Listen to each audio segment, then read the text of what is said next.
नमस्कार, मैं हूं नीता सिंह। आप देख रहे हैं खबर हिंदुस्तान। वक्त हो गया है आज की बड़ी खबरों का। इसरो 14 फरवरी को करेगा इस साल के लॉन्च मिशन की शुरुआत।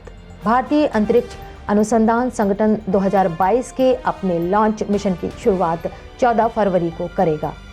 स्पेस एजेंसी उस दिन PSLV C-52 रॉकेट से अर्थ ऑब्जर्वेशन सैटेलाइट को ध्रुवीय कक्षा में भेजेगी। इसरो ने कहा कि आंध्र प्रदेश के श्रीहरिकोटा स्थित सतीश धवन अंतरिक्ष केंद्र के लॉन्च पैड से सोमवार को सुबह 5:59 पर PSLV C-52 को लॉन्च किया जाएगा। इसके लिए 25 घंटे 30 मिनट की काउंटडाउन की प्रक्रिया 13 फरवरी को सुबह 4:29 पर शुरू होगी। पोलर सैटेलाइट लॉन्च व्हीकल यानी PSLV C-52 को 1710 किलोग्राम KVOS-04 को कक्षा में पहुंचाने के लिए डिजाइन किया गया है। मेड इन इंडिया की ओर सरकार का एक और कदम। सरकार ने बुधवार को देश में ही ड्रोन के निर्माण को बढ़ावा देने के प्रयासों के तहत कुछ अपवादों के साथ विदेशी ड्रोन के आयात पर प्रतिबंध लगा दिया है। हालांकि अनुसंधान व विकास के साथ रक्षा क्षेत्रों के लिए इसके आयात पर कुछ शर्तों के साथ छूट दी गई है।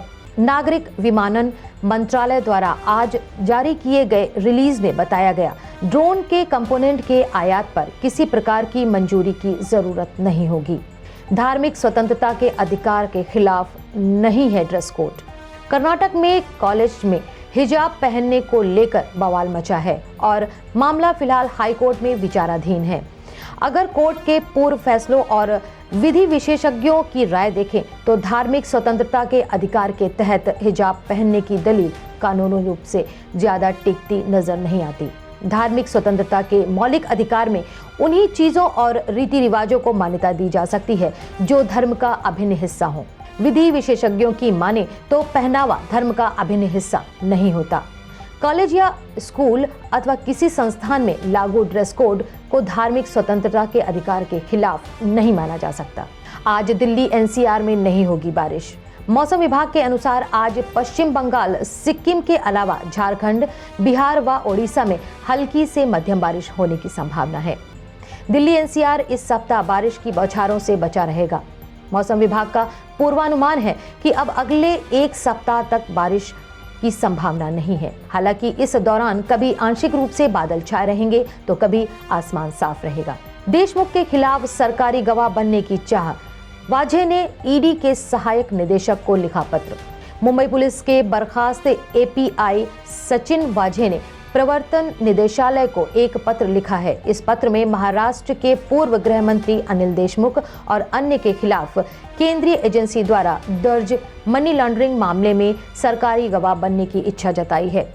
वाजे वर्तमान में अंटिलिया बम कांड में न्यायिक हिरासत में है। वो मनी लॉन्ड्रिंग मामले में भी आरोपित हैं, जिसमें देशमुख को गिरफ्तार किया गया है।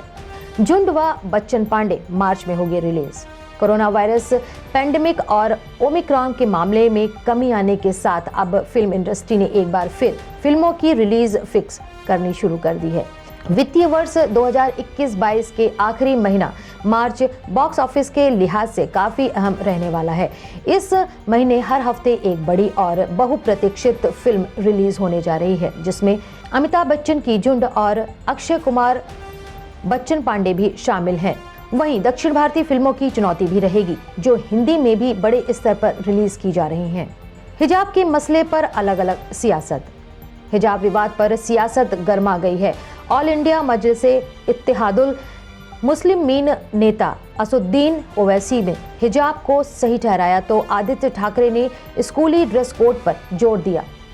राष्ट्रीय कम्युनिस्ट पार्टी नेता सुप्रिया सुले और कांग्रेस महासचिव ने हिजाब विवाद पर सरकार पर हमला बोला। वहीं प्रगतिशील मुस्लिम महिलाओं ने पर्दा प्रथा के मजबूत होने की आशंका जताई है। सुप्रीम कोर्ट ने कहा, अपराध की घृणित प्रकृति नहीं हो सकती मृत्युदंड का आधार। सुप्रीम कोर्ट ने बुधवार को 7 साल की बच्ची से दुष्कर्म करके उसकी हत्या करने के एक दोषी की मृत्यु की सजा को उम्र कैद में बदल दिया। शीर्ष अदालत ने कहा, केवल अपराध की घृणित प्रकृति ही मृत्युदंड देने का निर्णायक कारक नहीं हो सकती। यह भी नहीं कहा जा सकता कि दोषी के सुधरने या पुनर्वास की कोई संभावना नहीं है।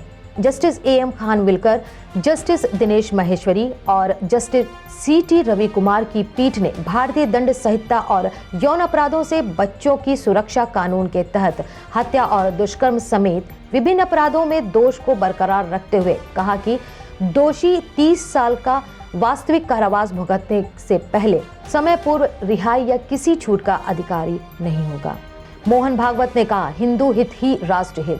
संत श्री रामानुजाचार्य की जयंती समारोह में भाग लेने के बाद एक सभा को संबोधित कर रहे थे। इस दौरान उन्होंने कहा, हमारे पास इतना सामर्थ्य है कि किसी के पास हमारे सामने खड़े रहने की ताकत नहीं है।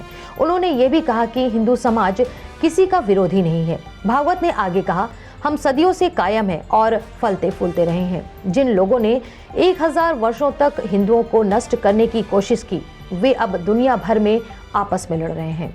प्रतियोगी परीक्षाओं में प्रश्न पत्र लीक से अभ्यर्थियों का हो रहा नुकसान। राजस्थान में रीट पेपर लीक मामले में राज्य सरकार ने राजस्थान माध्यमिक शिक्षा बोर्ड अध्यक्ष को बर्खास्त कर दिया है। पेपर लीक गिरोह से जुड़े 38 से ज्यादा आरोपियों को गिरफ्तार भी कर लिया गया है। राजस्थान में रीट परीक्षा का आयोजन शिक्षक भर्ती के लिए किया जाता है। गौरतलब है कि हाल ही दिनों में देश के कई राज्यों से प्रतियोगी परीक्षाओं के पेपर लीक के मामले सामने आए हैं। तो ये थी अब तक की अपडेट्स। आगे की अपडेट्स जानने के लिए बने रहिए हमारे साथ खबर हिंदुस्तान।